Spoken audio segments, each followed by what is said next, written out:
Hello বন্ধুরা, আমার নাম জ্যোতি। আমি হায়দ্রাবাদে থাকি। শুভ দুপুর, কেমন আছো? আমরা চলে এসেছি নিউ ইয়ার সেলিব্রেশনে। তার আগে তোমরা যারা যারা আমার শাড়ির ভিডিওতে এত এত ভালোবাসা দিয়েছো, সবাইকে অনেক অনেক ধন্যবাদ।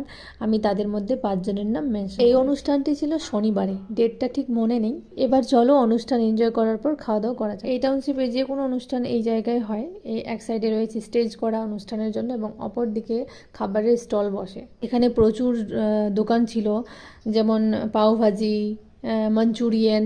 আর আমরা চলে এসেছি মোমোর দোকানে, কারণ অনেক দিন ধরে মোমো খাওয়া হয়নি। সুইটসের দোকানও ছিল, তো অনেক দিন পর আজকে মোমো খাবো। সাউথ ইন্ডিয়া মানে বুঝতেই পারছো, এই সাইডে ডোসা ইডলিটাই বেশি খাওয়া হয়, সেই জন্য মোমো অনেক দিন ধরে খাওয়া হয়নি। তাই আজকে মোমো পেয়েছিল, চিকেন মোমো। আর প্রথমবার আমার চিকেন মোমো খেয়ে মনে হচ্ছিল যে হ্যাঁ, আমি চিকেন মোমো খাচ্ছি, কারণ মোমোটাতে চিকেনটা ভরে ভরে ছিল। মোমো খাওয়ার পর ভাবছি কি খাবো কি খাবো, তাই চলে আসলাম ফলের দোকানে, কিন্তু ফল আজকে আমি খাবো না। তারপর দেখলাম বিরিয়ানির দোকান, ভাবলাম বিরিয়ানি খাবো, কিন্তু বিরিয়ানির চেহারা